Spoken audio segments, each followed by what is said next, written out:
আলাইকুম। আজকে আমরা খানজাব মুভির তৃতীয় পর্ব অর্থাৎ শেষ পর্ব সম্পর্কে জানব।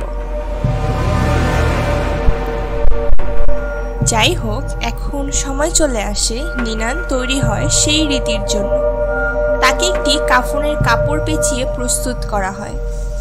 এরপর সে বলে যে সে যদি সত্যিই কালো জাদু করে থাকে তাহলে সে এখনই মৃত্যুর জন্য প্রস্তুত। এটা বলার সাথে সাথেই হঠাৎ নিনান জ্ঞান হারায় এবং নিজেকে একটি অদ্ভুত জায়গায় সে আবিষ্কার করে। সে দেখে এক জায়গায় রোহাইউ বসে আছে এবং তাকে ঘিরে আছে অসংখ্য হাজার হাজার জিনেরা, যারা কিনা মাথা নিচু করে তাকে সম্মান জানাচ্ছে। রোহাইউ হা করে আছে এবং তার চোখ পুরোপুরি সাদা হয়ে গিয়েছে এবং সেই সাথে সবুজ রঙের কিছু ধোঁয়া তার শরীরে প্রবেশ করছে। এই সবটা দেখে নিনান রোহাইউ বলে চিৎকার করে জেগে ওঠে। নিনান দেখতে পায় আশেপাশে অনেক মানুষ। তখন আহমেদ বলে ওঠে, নিনান প্রমাণ করে দিয়েছে যে সে কালো জাদু করেনি, কেননা এই রীতি করার পরও সে এখনো বেঁচে আছে। এখন থেকে আর কেউ যেন তাকে কোনো সময় বিরক্ত না করে। এই রীতির ফলে এলাকাবাসীর মুখ বন্ধ হয়ে যায়।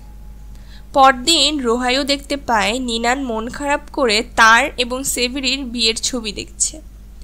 তবে রোহাইউ নিনানের সাথে তেমন কোনো কথা না বলেই ঘর থেকে বেরিয়ে যায়। সে রাতনানের সাথে দেখা করে।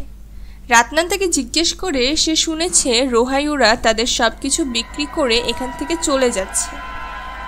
রোহাইউ বলে সে ভুল শুনেছে, কিন্তু এই কথা বলার কিছুক্ষণ পরই সে দেখতে পায় নিনান এবারই বিক্রি করার ব্যাপারে কিছু লোকের সাথে কথা বলছে। রোহাইউ রেগে গিয়ে তখন নিনানকে জিজ্ঞেস করে নিশ্চয়ই এই ব্যাপারটা সিনান তাকে শিখিয়ে দিয়েছে। উত্তরে নিনান বলে সিনান কোনো খারাপ মানুষ না, বরং সিনানই রোহাইউর বাবাকে আত্মশুদ্ধি করার সুযোগ দিয়েছিল। নিনান আরও বলে সে বিয়ের আগে থেকেই জানতো যে সেভেরি কালো জাদু করে, এমনকি সেভেরি যে জিনগুলোকে ব্যবহার করত সেগুলোকেও নিনান চিনত। গতকাল সে যখন রীতি করেছিল তখন সে তার বাবার জিনগুলোকেই দেখেছিল এবং তাদের সাথে সে রোহাইউকেও দেখেছিল। নিনান কাঁদতে কাঁদতে বলে তারা এখান থেকে চলে যাবে, তা না হলে ওই জিনগুলো তাদের আত্মা দখল করে নিবে। এ কথা শোনা মাত্রই রোহাইউর চেহারা একদম পাল্টে যায়, তার চোখগুলো কালো হয়ে যায়। আমরা তার পেছনে জিনগুলোকে দেখতে পাই, যারা কিনা রোহাইউকে দিয়ে বলায় সিনান একজন খুনি। সেভেরির খুন হওয়ার পর সেভেরির খুনির সাথে রোহাইউ তাকে কথা বলতে দেখেছে। সে ওই খুনিকে চিনতে পেরেছিল, কেননা সে ওই খুনির গালের কামড় দেখেছিল। সিনানই ওই খুনিদের ঠিক করেছিল তার বাবাকে হত্যা করার জন্য, যাতে করে সে তার বাবার সকল সম্পত্তি নিয়ে নিতে পারে। রোহাইউ যখন এই কথাগুলো বলছিল তখন নিনান যেন এই কথাগুলো সহ্য করতেই পারছিল না। হয়তো জিনের কণ্ঠ হওয়ায় তার কানে প্রচণ্ড জ্বালা করছিল। এখন সেই সকল কথা বলা শেষ করে রোহাইউ অজ্ঞান হয়ে যায় এবং তখন আমরা নিনানকে দেখতে পাই, যে কিনা পুরোপুরি ওই জিনদের বশে চলে এসেছিল। ঘড়িতে তখন বেজেছিল 5:45। বেশ দেরিতেই রোহাইউর জ্ঞান ফিরে। জ্ঞান ফিরতেই সে ছুটে চলে যায় তার দোকানে।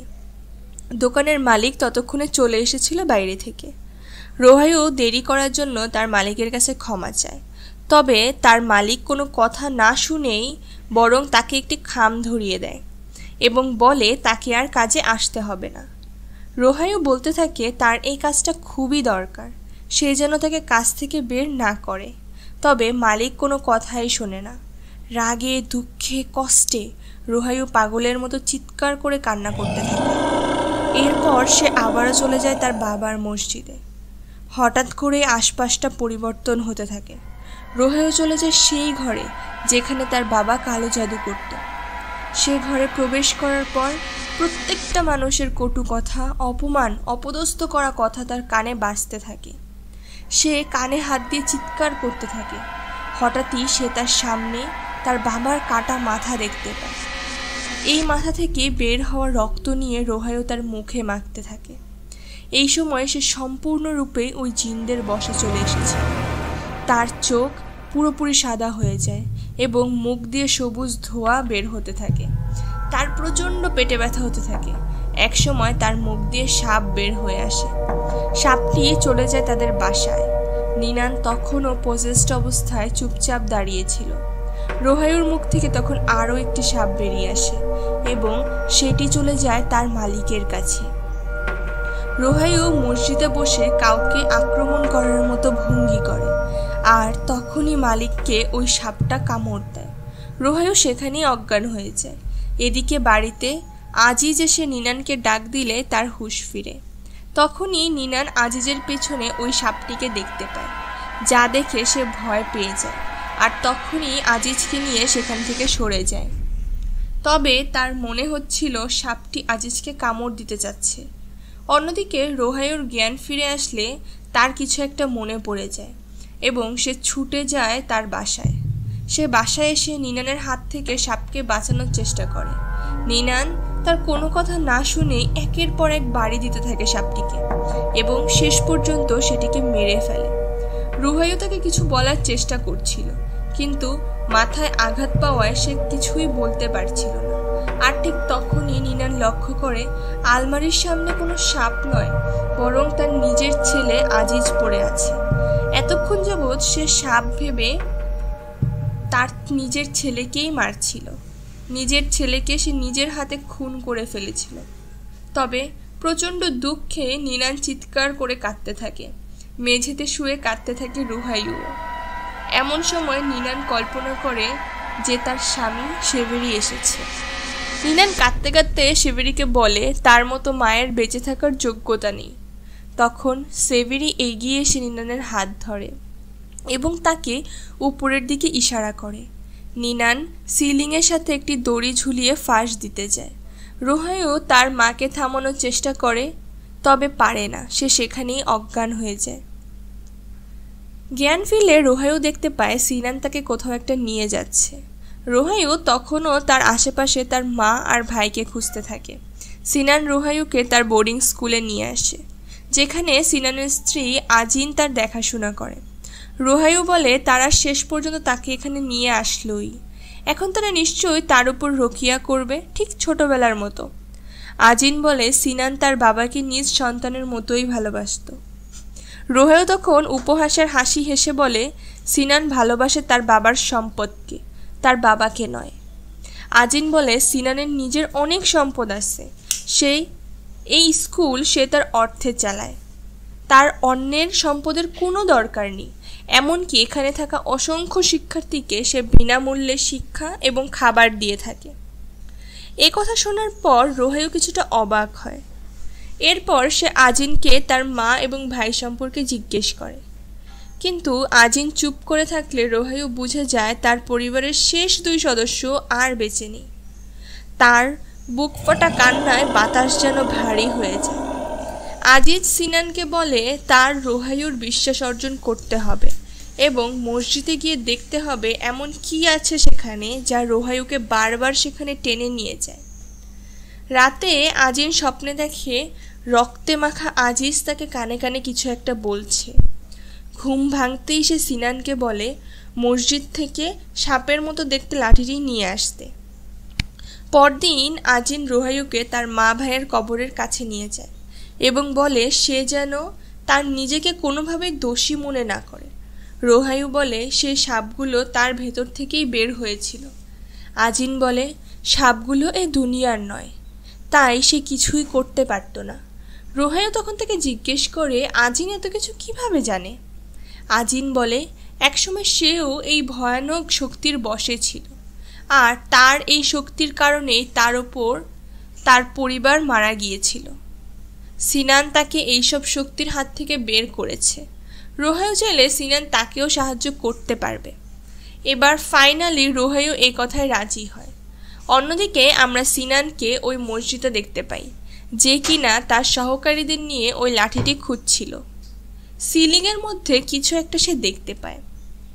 এরপর সেখানে উঠে সে কাপড়ে মোড়ানো একটি ভাঙা খুলি দেখে এবং যার সাথে ছিল রোহাইউর একটি ছবি। সিনান বুঝে যায় এই কাজটি কেউ করেছে। সাথে সাথে সে চলে যায় আহমেদের কাছে এবং তাকে মারধর করে সত্যি কথা বলার জন্য। আহমেদ তাকে বারবার বলছিল সেই লাঠিটি ফিরিয়ে দিতে, কিন্তু সিনানের সহকারীরা তাকে মেরে সেখান থেকে বেরিয়ে যায়।